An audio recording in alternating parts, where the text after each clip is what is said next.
So let's come back to the lecture again. And we were here before the break, right? So in finding, I better put it at the bottom. So in finding the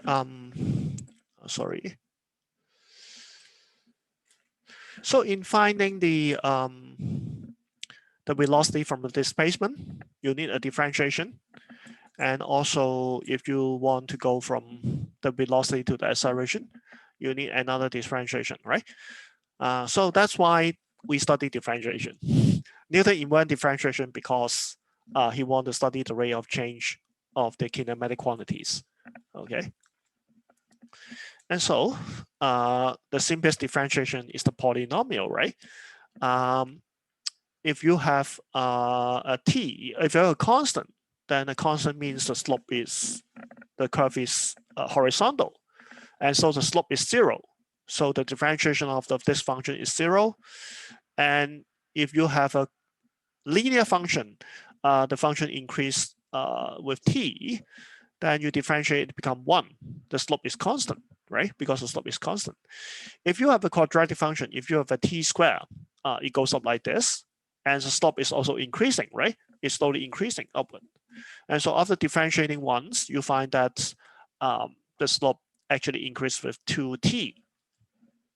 Okay, so in general, if you have t raised to the power alpha, the rules of differentiation tells you that the differentiation result is alpha multiplied by t to the power alpha minus 1.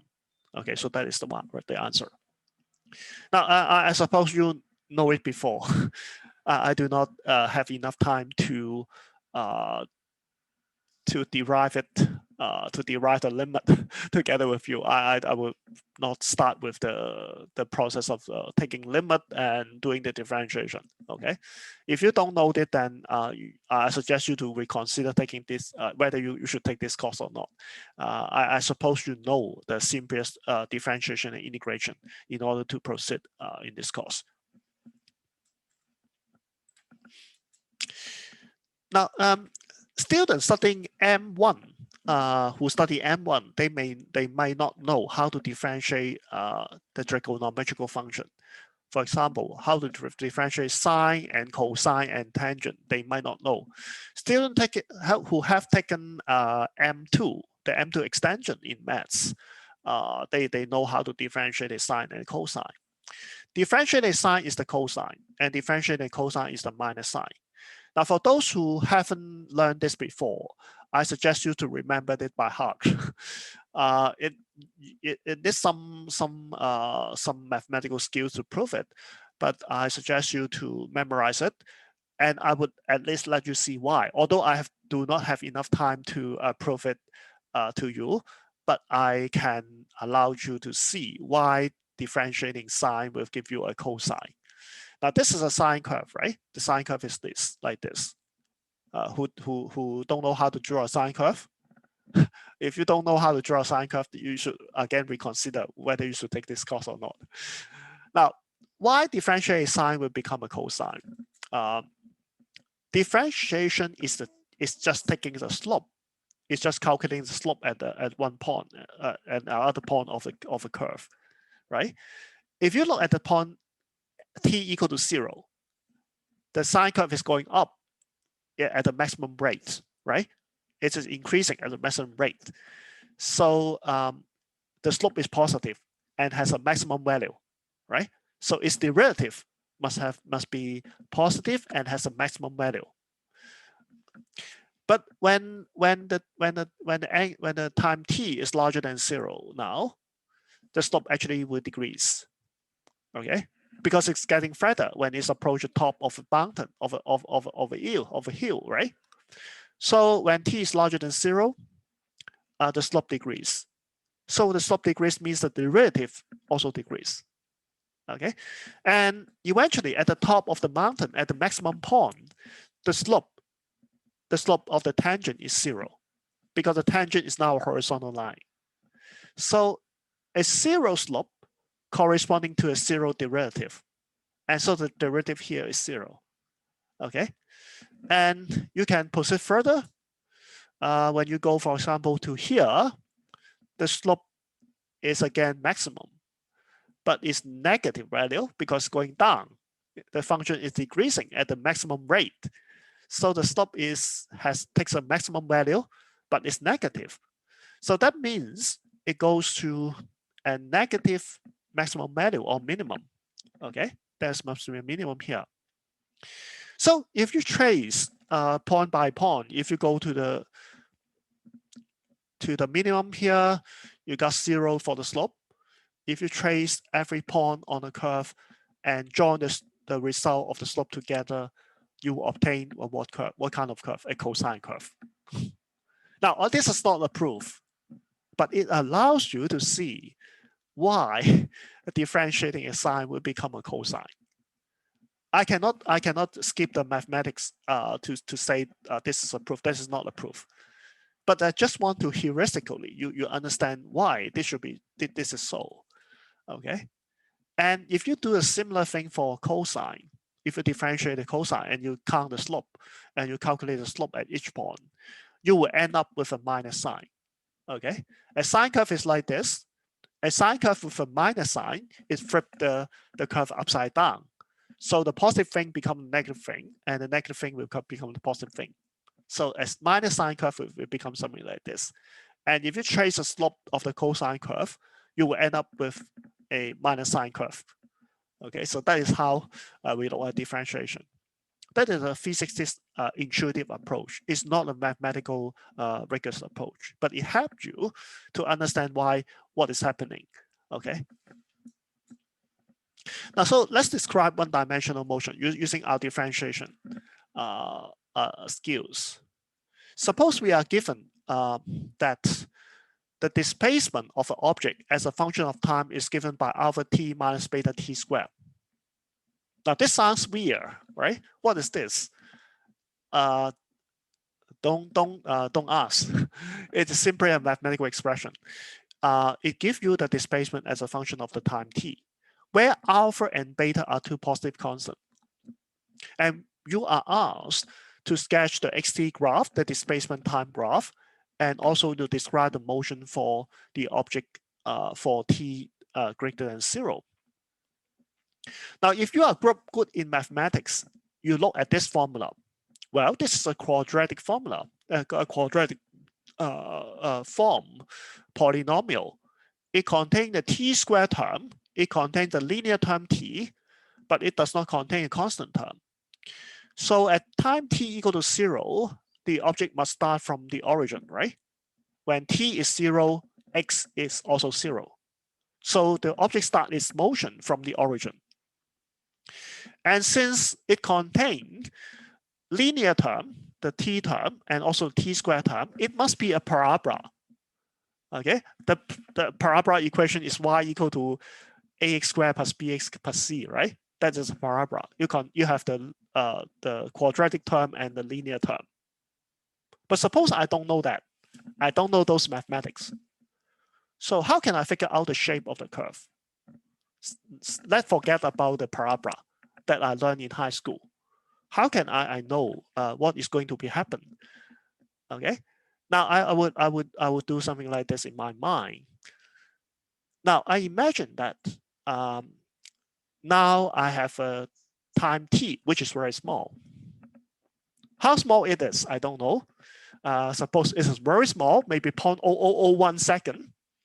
Okay. Then if t is sufficiently small, then alpha t must be much larger than beta t squared. Because imagine now, if t is 0.001, then t squared is 0.000001, right? So when I get t to be sufficiently small, the linear term must dominate over the quadratic term. The high power term must be smaller because it's a small number square. Is that right? So I know at least when I'm sufficiently close to the origin, the first term will dominate over the second term, and I can totally neglect the second term. So the displacement actually goes as alpha t. I simply negate the beta t squared compared with alpha t. And what is alpha t? Alpha t is simply a uniform motion. a motion with a constant velocity, alpha, right? So the curve will goes up like this. Okay, it goes up like this. But this approximation will not hold if the t is becoming larger, right? So eventually, I will think about another extreme. The other extreme is that suppose I have a large t. Suppose I have a t which is 1,000. Okay, if I have a t that is 1,000, 10 to the power 3, then t squared become 10 to the power 6. And the second term must dominate over the first term. The beta t squared must be larger than alpha t if I have a large t. Okay, so eventually the second term dominates, but the second term is negative, which means that eventually the displacement will go to the negative side, right? So eventually I know that for large t, the displacement must go to the negative side. I don't know how large it is in order to achieve that.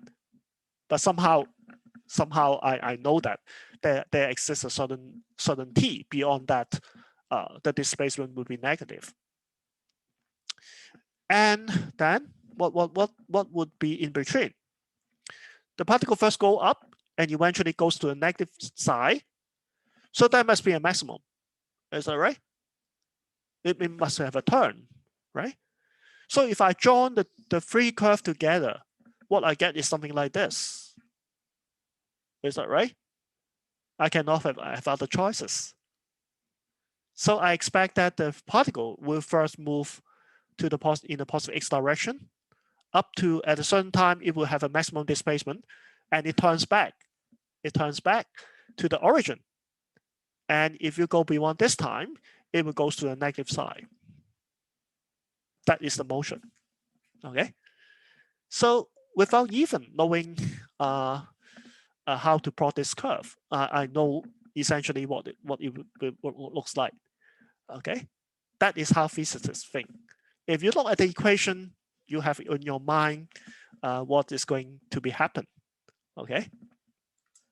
Now I work on the mathematics. Now the mathematics is actually very easy, because if you are given the displacement as a function of time, you can simply find its derivative to find the velocity. The velocity is simply the differentiation of the displacement. But this function is easy to differentiate. I differentiate t, just give me a 1. I differentiate t squared, just give me 2t, right? So v is just alpha minus beta 2 beta t. And what is the acceleration? For the acceleration, I need to differentiate the velocity again, right? The first time give me 0 because it's constant. The second time just give me the constant 2 beta because it is linear. So I got the acceleration as minus 2 beta. Okay. Now, so now I got some information about the motion.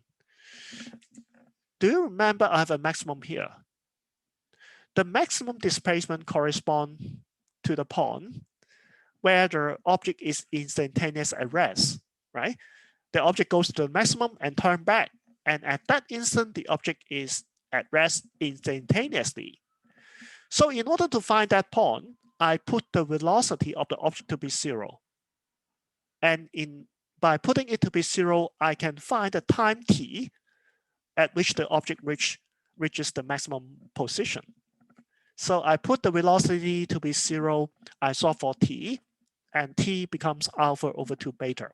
So I got the time, I got this time. And if I substitute this time to the expression for the displacement, I got the velocity.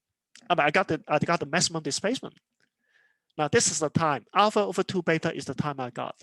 I substitute it into the expression for the displacement. And after some calculation, I got a value of alpha squared over 4 beta. And that is the maximum displacement. I know that as at the origin, x is 0, right? And I want to find the time when the object returns to the origin. So I put x equal to 0. And this is a simple quadratic equation. I simply pull out a factor of t. And these two factors multiplying together is 0. So either I have t equal to 0, or I have alpha minus 2 beta t equal to 0, or t equal to alpha over beta. Now the t equal to 0 solution is just a starting time. It's a trivial solution. The particles start moving from the origin. So that's why we have this solution. But the other time corresponds to the time when the particle move back to the origin, which is this time. Okay, so I now got all the information about the motion. I know the maximum displacement. I know how large it is, the time it reached the maximum displacement, and I also know when the particle will return to the origin. So I'm now ready to plot all the graph. The maximum displacement is this value, and that happens at a time of alpha over 2 beta. And eventually the particle will go back to the origin at a time alpha over beta. Okay, so this is the displacement. Now, how about the velocity? The velocity is a linear function, a straight line, that means. Okay, alpha minus 2 beta t is a straight line. So at time t0 equal to 0, it starts from initial velocity alpha. And since beta is positive, so the slope of the line is negative. It's negative 2 beta, so it has a slope of 2 beta. It's going down. And at this time, when the particle reaches the maximum displacement, the velocity is instantaneously 0. This is the turning point. The particle just turned back from this point. And it is then accelerated to the negative x direction. So it goes down, the velocity becomes negative. Okay. And how about the acceleration? The acceleration is always negative. So it takes on a negative value of minus 2 beta. So the answer is very simple. The object is initially moving to the positive x direction, but is acted by a acceleration in the opposite direction. So after going through a maximum displacement, it is accelerated backward.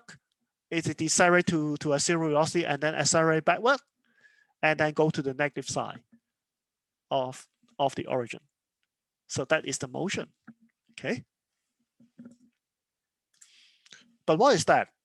Well, if you put alpha to be u and beta to be half g, they are constant anyway, right?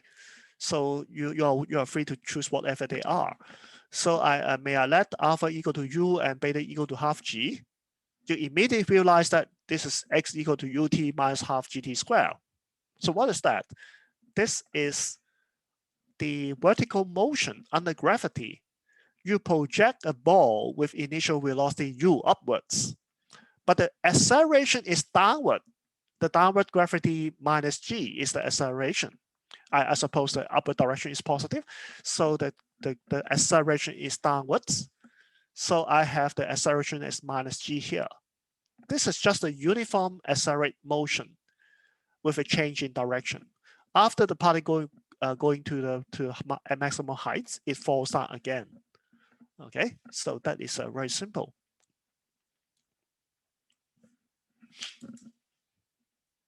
Now let's have a slightly more complicated version of that.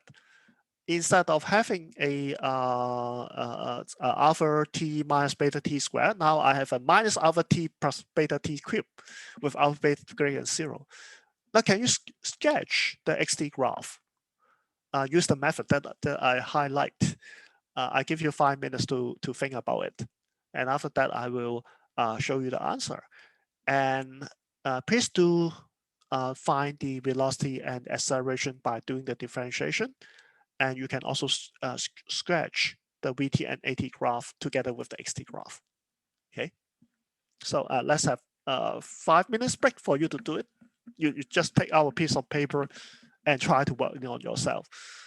Okay.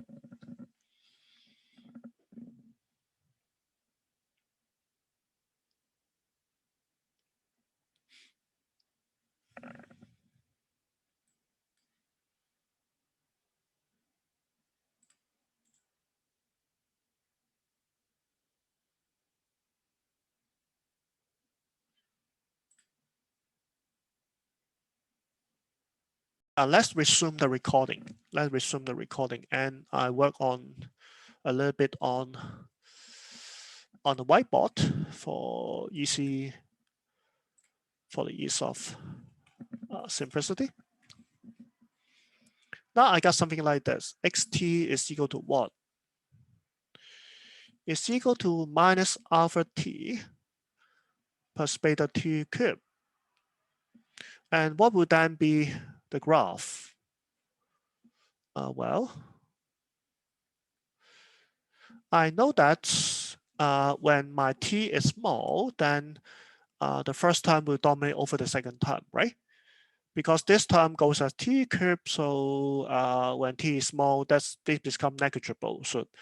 So initially I goes down with minus alpha t. So the slope here is alpha, and I'm going down with a constant slope. Okay, so initially the motion goes like this, but later because beta is positive and we have t cubed here, eventually I will go up to the positive side, and it goes to infinity when t is very large. So I expect my motion to be something like this. Is that right? I may draw it too wrong, but okay. So again, that should be a position where the particle become momentary at rest, and I'm going to find that that time and that position. Okay, so I calculate dx dt, and it becomes alpha plus phi beta t square. So that is a simple differentiation. And again, I can proceed with doing another differentiation to find the acceleration. So now I can draw the velocity. Now the velocity is still a quadratic curve, but it starts from a value of minus alpha. It starts from a value of minus alpha, and eventually it goes to a positive value. But I want to know when it crosses the t-axis. That must happen at the maximum displacement, because at the minimum displacement, the velocity must be 0, right? So it should happen like this. It should goes like this. Okay. And how about the acceleration? The acceleration is increased linearly with time, with a slope equal to 6 beta. So it goes like this. Now I want to find this point now. So I put v to be 0, and that corresponds to 3 beta t squared become 0, and I can solve for t. T is alpha over 3 beta square root. So I find that this time is alpha over 3 beta. I'm interested also in finding this time when the particle returns to the origin. So I put x equal to 0, and I have minus alpha t plus beta t cubed to be equal to 0. Then I can solve t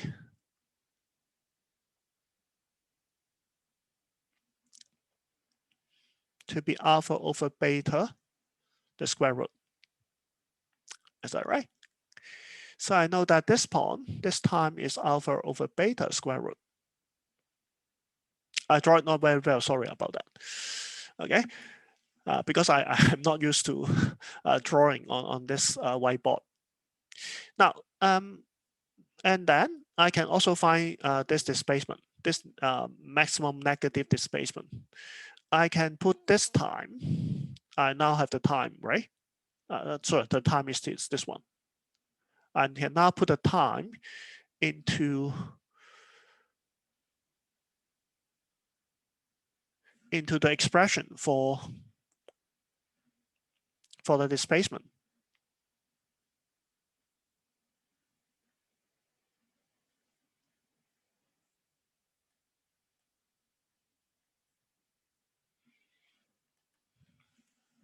How to do it? Well, I take out a factor of alpha over 3 beta first, because it's to the power 3. And after taking out one of this factor, I have this guy square. This guy square is something like this. And so I have the beta cancel. So I have a minus alpha plus 1/3 of alpha. So I have minus 2/3 of alpha, right? And alpha together with this one become alpha cube over 3 beta. So this is the negative maximum displacement, okay?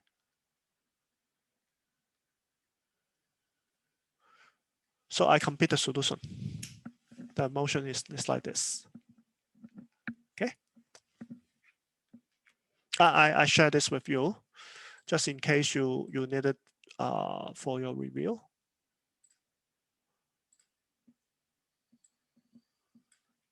Stop the sharing of the screen.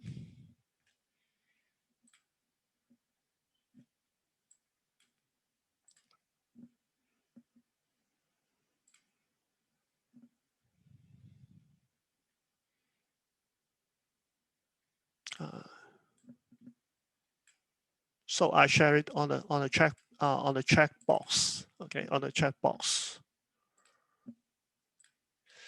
So let's continue. I share the PowerPoint again.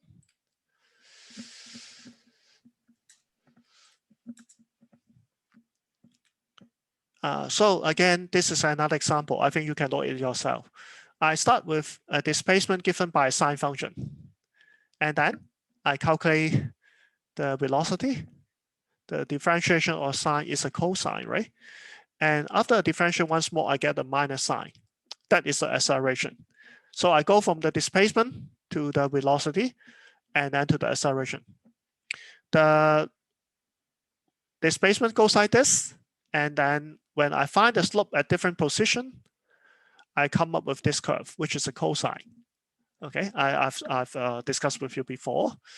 And if you do it once more, if you differentiate the cosine once more, you get a minus sign. So what kind of motion is this? The particle first goes to a maximum positive deep direct displacement, and then go back to the origin, and then go to a negative maximum displacement, and then go back, right? So what is that? That is an oscillation. That is an oscillation about the equilibrium position, x equal to 0. So I go maximum first, go back, go to negative, go back, and then I go to the motion may repeat itself, and then that result in oscillation about the origin. Okay, so described by this curve.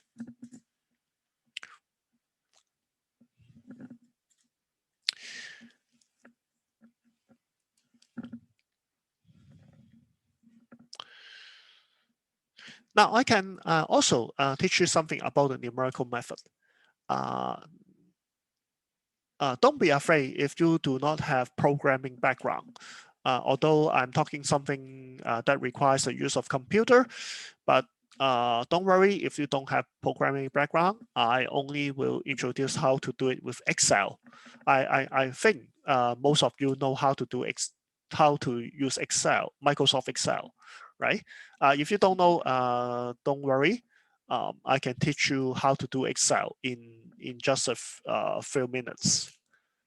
Now, Excel consists of a lot of cells, and each cell is given a coordinates, right?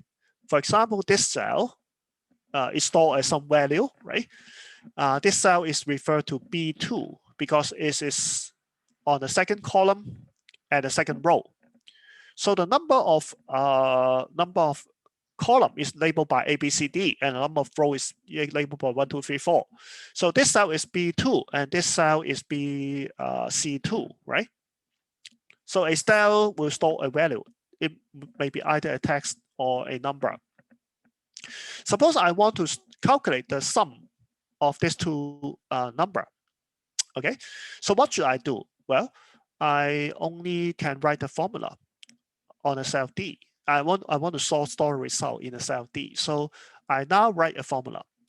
And by typing a equal sign in the cell D, I mean I'm going to do a calculation. What I've want to write it now is a formula. That is the meaning of that equal sign. Whenever Excel see you write down an equal sign, it means that you are telling Excel to do a calculation. You are writing down a formula. So what is that formula? I want to do a sum. I refer to this cell as B2, and I refer to this cell as C2. So I put B2 plus C2. So I sum up that value, and I put it in this cell, which is D2. Okay. So very simple. When I press enter, it gives me the result. The result is of course 3. So a simple calculation. But the power of Excel is not that simple. It's the power of Excel lies on the ability to copy and paste and to do a lot of calculation with the same formula. Suppose now I'm given one column of values, the B column and the C column. And for each row, I need to add up the number in the B column to the number on the C column. Okay, so the first, we already have done the first one. The first one is written on the cell D2. The formula is equal sign B2 plus C2, right? Now I copy that cell. I copy this cell and I paste on the cell D3, and I place one row downwards. So what will happen?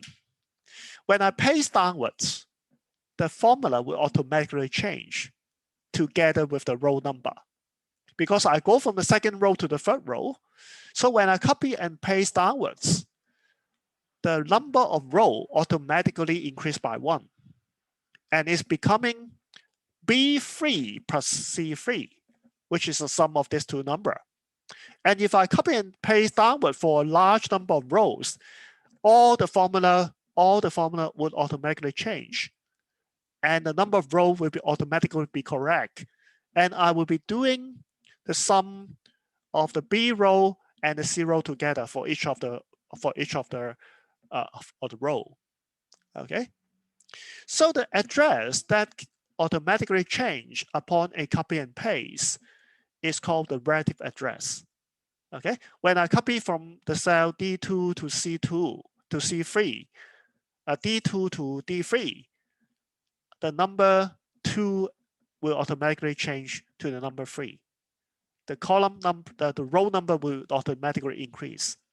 I don't need to manually do another thing. That's something. So it's very convenient for me to do a lot of calculation.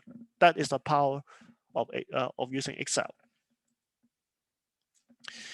But suppose now I want to fix a constant. Now I have an additional constant of 0.5 here. I saw it in the cell F2. And I want to add it to every row of this. Instead of just adding these two columns together, I also want to add this constant together with these two numbers. But I keep this reference fixed. I want to keep this reference fixed. I don't want it to change when I copy and paste down a row. Okay, this constant I always refer to the cell F2, which takes the value of 0.5. So what should I do? Now I should use the absolute address.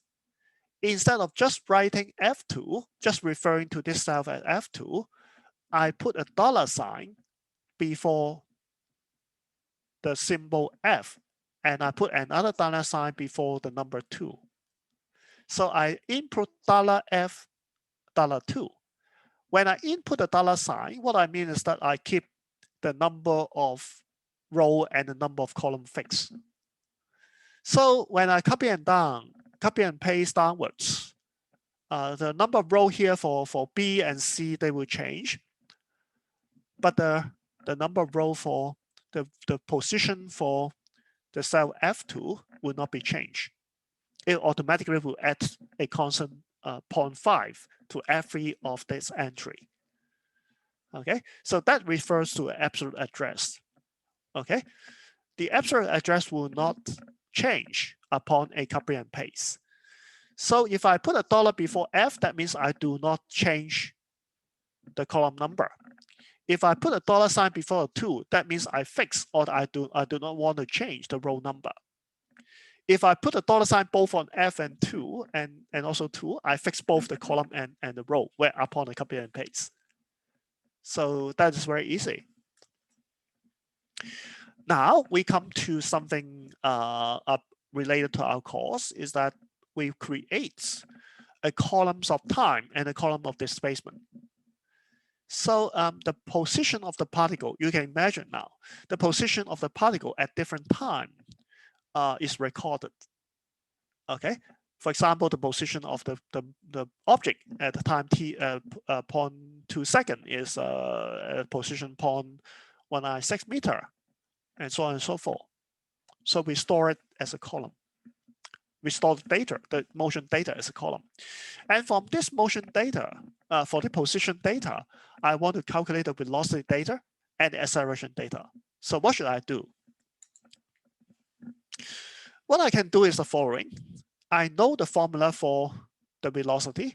The velocity is dx dt, but I cannot do the differentiation now because I don't have, I'm not doing it analytically.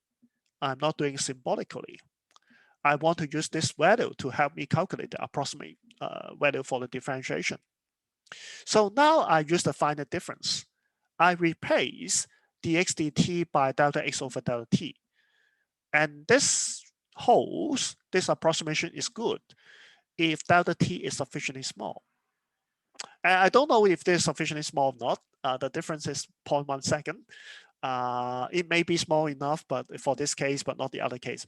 Now let's discuss it about it later, but suppose this is small enough. So I do the following. Delta x is x2 minus x1, and delta t is t2 minus t1. Now I have, I can make reference to all this cell. In the first cell of the velocity, in this cell, I write write down this formula. Now the change in displacement is the new position, which is B3 minus the old position, which is B2. So this is x2 minus x1. And t2 minus t1 is the new time minus the old time, right? The new time is 0.1, which is A3. The old time is 0, which is A2. So I divided this by A3 over A2. So after entering, I got the velocity for this time, okay? And by doing a copy and paste downwards, the formula will automatically change. And I can find the velocity of the particle at different times, at 0.1 and 0.2 and 0.3. I got the result, okay? Now, I can do the same for acceleration. I don't know how to do the derivative analytically, but I have an approximation. I can divide the change in velocity with the change in time. And for the change in velocity, I use V2 minus V1, which here is referenced as C3, this cell, minus C2, this cell, divided by the time, the final time T2, which is A3, minus the initial time, which is A2. Okay, so after entering all this, I got to 9.8, and I copy and paste downwards. So I got this acceleration value. Now, but I can work a bit faster. Suppose this time interval are separated evenly. Okay, the separation, the time interval are even. So how can I create this column of time? If I start with time 0, I can make reference to this delta t. I put delta t to be 0.1. Okay. So for every cell here down the column, I make reference to the previous cell. For example, in this cell, I make previous reference to the previous cell, and I add the previous time value to the delta t, where I reference it as with an absolute address because I don't want it to change, right? So every cell is the previous time, every time is the previous time plus delta t. So I copy and paste downward and I create a whole column of time, okay? And I can also, for the velocity, I can also, instead of just differentiating by the difference in time here, because the time interval is now constant anyway. So I can make reference to the delta t by using the absolute address. And that makes me work faster, okay? And whenever I want to change, I can do the change because if I want to change it to a smaller delta t, I can change this value. And if I enter a new value for this cell, the calculation automatically change. The remark is that I'm doing approximation. I approximate the instantaneous velocity as delta x over delta t, which is not strictly correct. But as long as delta t is sufficiently small, the slope of this line joining A to B will be almost equal to the slope for the curve for the tangent of the tangent to the curve. So what I've been doing is this approximation, and the approximation hold as long as I choose a delta t that is sufficiently small. Okay, and also for the velocity dv dt, for a I do the same approximation. But in order to do it well, I have to use a small delta t. But if I use a small delta t, that means I have to do a lot of calculation. Because I'm proceeding one small step, every small step forward. So in order to calculate a long period of time, I have to do a lot of repeated calculation, right? And that can be best done with a computer, because a computer is good at repeating itself very fast. Okay, repeating the calculation very fast. So I can do it with a computer. And you can also plot a graph. Suppose you are given a column of t and x, then you select the column, you choose a scatter plot from Excel, and you end up with such a graph. Okay. Now you can have some axis option. You can even join the point together using a smooth curve, and you can choose not showing the data point. You just show a smooth curve, and so you got a plot of the XT graph. Similarly, you can plot AT graph or VT graph. Okay, so that allows you to handle a kinematics problem rather easily. Now, so I better end here. I better end my lecture here. And in next next Tuesday, I will teach you something about differentiation, and I will teach you about how to do differentiation by of a simple function that you might have learned in high school. But I'm also going to teach you something new. Is that new thing is about doing a Taylor series. The Taylor series actually allows you to do an approximation, to find an approximate expression to a complicated analytic expression. That is something new to you. And some of the questions that involve Taylor series is in the homework. So don't panic if you don't know how to do it when you see the homework tomorrow. But I will teach you how to do it on Tuesday. Okay. So I see you on Tuesday. Now, if you have any question, you can raise it now.